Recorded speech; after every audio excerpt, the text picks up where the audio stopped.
Assalamualaikum warahmatullahi wabarakatuh dan selamat sejahtera kepada semua murid 6 Hijau. Saya Puan Masya Zanawati yang akan mengajar awak subjek sejarah tahun 6. Okey, saya harap semua murid berada dalam keadaan sihat dan ceria hendaknya. Baik, sebelum saya masuk pelajaran pada hari ini, saya nak kenalkan dulu tentang buku teks sejarah. Okey, seperti yang awak lihat di skrin awak, ini adalah muka depan buku teks sejarah tahun 6. Apa yang kita akan belajar?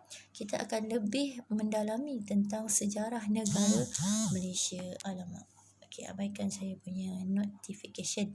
Okey, baik. Saya sambung. Okey, apa yang kita akan pelajari dalam sejarah tahun 6, kita akan lebih mendalami tentang negara Malaysia. Okey, sebagai rakyat Malaysia, mestilah kita kena tahu apa dia sejarah, macam mana terbentuknya negara Malaysia. Okey, kita terus masuk kepada unit yang pertama. Okey, tajuk untuk unit yang pertama, lahirnya sebuah cinta. Apa dia? Lahirnya sebuah negara Malaysia yang kita cintai. Okey, kita terus masuk. Okey, pembentukan Malaysia. Okey, gagasan pembentukan Malaysia telah dinyatakan oleh tokoh kemerdekaan negara. Siapa? Siapa tahu? Okey, siapa jawab? Tunku Abdul Rahman Putera Al-Haj. Itu ialah tokoh kemerdekaan negara kita.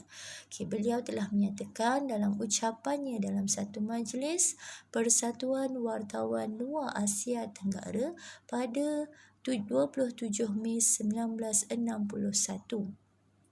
Okey, kenapa Tunku Abdul Rahman nak membentuk Malaysia? Apa sebab-sebab dia? Itu mesti tahu kenapa. Okey, ada 3 sebab utama. Okey, sekejap saya akan terangkan. Okey, kita sambung yang tadi, sebab-sebab pembentukan Malaysia. Awak lihat pada PowerPoint saya yang sudah saya sediakan. Okey, berbalik pada tajuk lahirnya sebuah cinta. Okey, 4 poin utama yang awak akan belajar. Yang pertama ialah sebab-sebab pembentukan Malaysia. Yang kedua, awak akan belajar siapa tokoh-tokoh yang terlibat. Dan yang ketiga, awak akan tahu apa negeri-negeri yang terlibat. Dan yang terakhir ialah langkah-langkah ke arah pembentukan Malaysia. Okey, saya sambung. Kenapa Tunku Abdul Rahman nak membentuk Malaysia? Okay, sebab yang paling utama sekali, yang pertama sekali ialah menjamin keselamatan negara. Okay, lihat pada poin ini, menjamin keselamatan negara. Okay, kenapa kena jamin keselamatan negara? Sebab pada masa ini negeri Singapura dan Sarawak menghadapi ancaman komunis.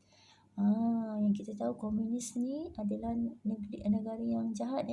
Dia nak memperluaskan pengaruhnya ke negeri Sarawak. Dia nak Sarawak ni menjadi sebuah negara komunis. Jadi Persekutuan Tanah Melayu telah mempunyai pengalaman yang dalam menghadapi ancaman komunis, seperti yang awak belajar pada tahun 5.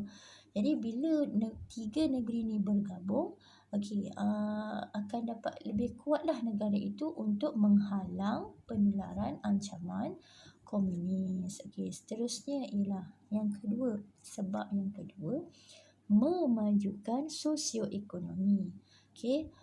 Bila telah bergabung, so permintaan terhadap barangan tempatan akan meningkat. Bila permintaan meningkat, akan dapat menarik kuasa pelabur daripada luar dan ekonomi Malaysia akan meningkat, dan seterusnya akan meningkatkan taraf hidup rakyat. Poin yang ketiga ialah di sini mencapai keseimbangan kaum. Inilah yang paling penting. Kalau kaum tak seimbang, akan ada pergaduhan. Jadi bila bergabung, pembentukan Malaysia ini akan membentuk keseimbangan kaum. Seterusnya.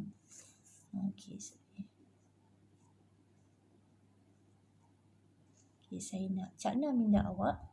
Okey, apakah gagasan yang telah dinyatakan oleh Tunku Abdul Rahman pada 27 Mei 1961? Okey, siapa dapat? Jawapannya ialah gagasan pembentukan Malaysia. Okey, bagus. Okey, kita masuk kepada negeri-negeri yang membentuk Malaysia. Awak boleh lihat di situ, ini adalah peta Malaysia. Siapa tak tahu lagi ni peta Malaysia? Okey. Baik, yang di sebelah sini, okey, saya bulatkan. Di sebelah sini, ini ialah bahagian semenanjung. Okey, yang atas ni negeri Perlis. Perlis, kemudian Kedah, kemudian Kelantan, kemudian Pulau Pinang, Perak, Selangor, Negeri Sembilan, Melaka, Johor, Pahang, Terengganu. Okey, seterusnya di bahagian Borneo ialah Sarawak dan Sabah. Okey, inilah negeri-negeri yang membentuk Malaysia. Okey, pada awalnya Singapura masuk, tetapi pada tahun 1965 Singapura dah tidak lagi menjadi anggota Malaysia. Okey, sampai di sini saja penerangan saya tentang lahirnya sebuah cinta. Minggu depan, 2 minggu lagi kita jumpa, kita akan sambung lagi subtopik yang masuk dalam tajuk ini. Jadi, tugasan untuk hari ini saya dah masukkan dalam Google Classroom. Jadi, ada apa-apa pertanyaan boleh kemukakan di dalam Google Classroom ataupun boleh PM saya secara personal. Okey, terima kasih. Assalamualaikum dan terima kasih.